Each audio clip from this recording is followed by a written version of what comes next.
وعدے کے اعتبار سے بعض مرتبہ قرض لینے والے کو بھی دقت ہوتی ہے کہ وقت پر اس کو قرض پہنچائے، اور دینے والے کو بھی دقت ہوتی ہے کہ بھئی یہ واقعی مجھے واپس یہ رقم ملے گی یا نہ ملے گی۔ یہ بھی ایک مسئلہ ہوتا ہے۔ جو خوددار قسم کے یا بعض امیر قسم کے لوگ ہوتے ہیں، نہ وہ لون کی طرف جاتے ہیں، نہ وہ کسی سے قرض مانگنے کے لیے جاتے ہیں۔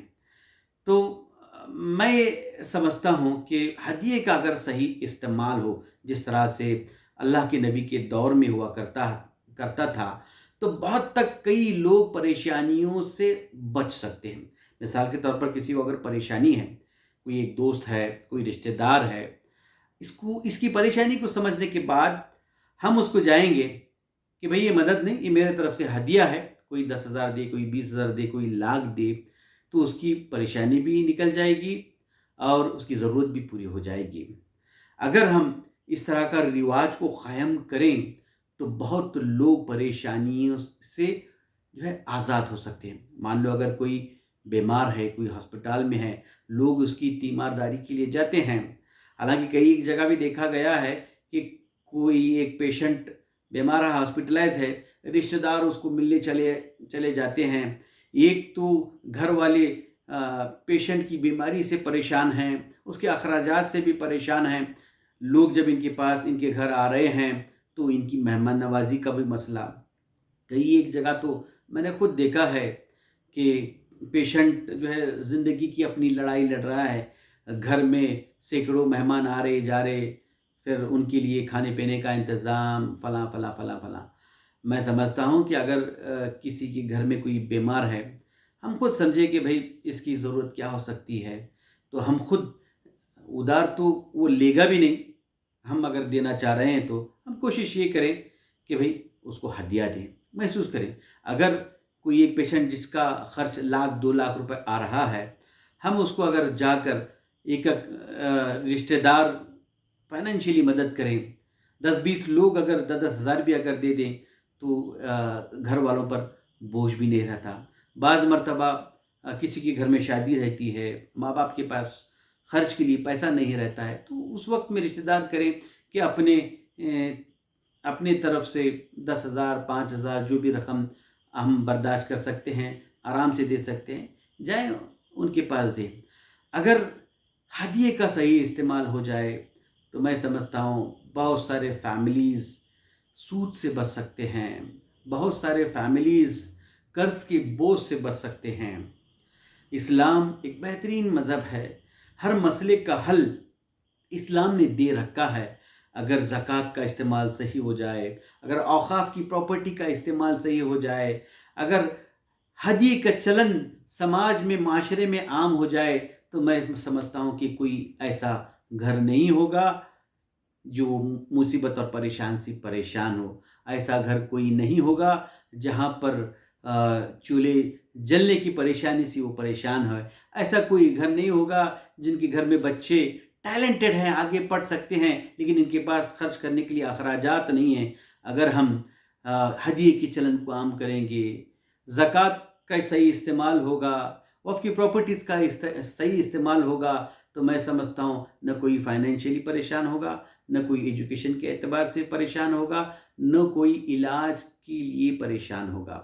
تو میں چاہتا ہوں کہ ہم اپنا جو گاڑی کمائی ہے اس کو بجائے فضول اخراجات میں، میلے میں ادھر ادھر خرچ کرنے سے جو ہے سماج کے ان کاموں میں خرچ کریں گے، تو میں سمجھتا ہوں کہ ان کاموں کو دیکھ کر دوسروں کے لیے بھی ایک دعوت کا ہم سبب اور ذریعہ بن سکتے ہیں۔ مجھے لگتا ہے کہ ہم، کیونکہ وقت بھی آیا ہے، وقت بھی، حالات بھی اس طرح سے گزرے ہیں کہ ہم عوام تک، لوگوں تک اسلام کا صحیح تعارف کرانے والے بن جائیں۔ آپ نے مجھے سنا، بہت بہت شکریہ۔ السلام علیکم ورحمۃ اللہ وبرکاتہ۔